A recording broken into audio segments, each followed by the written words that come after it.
Pneumatic cylinder is a linear actuator powered by compressed air to supply force on a load.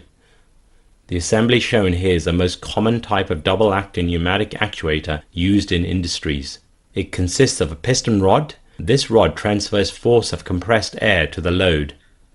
Cushioning pistons are assembled with this rod. These pistons prevent any hard shocks at the end of the stroke by enabling the piston to stop slowly and gradually. The piston reciprocates back and forth when there is pressure difference between any of the two sides. A static seal ensures airtight sealing between the piston and rod. Piston guide rings are assembled to prevent metal-to-metal contact of piston and cylinder. Piston seal provides airtight sealing between the cylinder and piston. This whole assembly then goes into a cylindrical bore. This cylinder is generally made up of aluminium or steel. A cylinder cap encloses cylinder chamber in one end and the cylinder head encloses a chamber from the other end. Cushioning buffers and seals are installed on respective ends.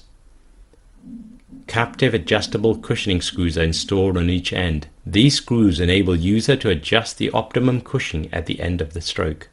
This whole assembly is held together with tie rods. These rods also provide compressive and tensile strength to the actuator.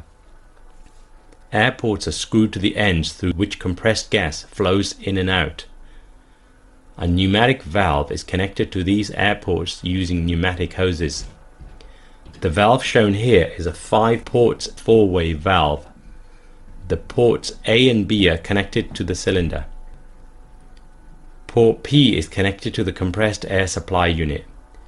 Ports R and S are exhaust ports to which the pneumatic mufflers are attached.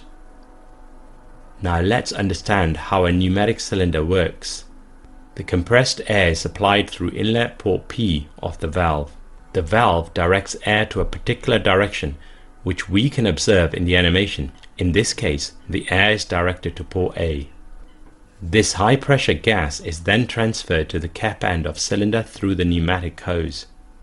This creates high pressure in the cap end of cylinder, which therefore pushes the piston towards the head end.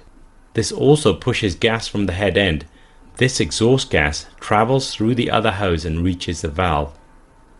The valve directs this gas towards port S and allows it to escape through a pneumatic muffler. The gas muffler helps to reduce any noise produced during exhaust. The process we just observed is the extension stroke of actuator.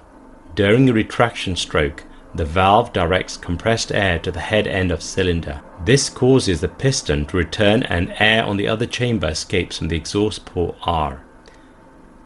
The theoretical force of actuator is the relative pressure on the piston multiplied by effective area of piston on which pressure is exerted.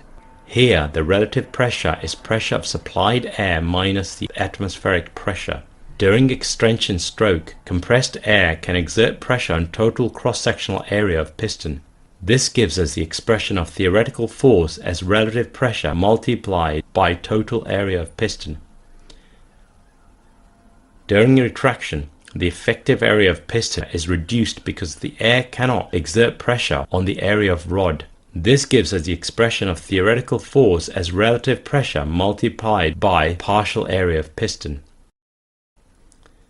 Frictional losses on the interface of different surfaces also needs to be considered while designing pneumatic cylinder. The diameter of rod and length of stroke is also a determining factor for capacity of actuator.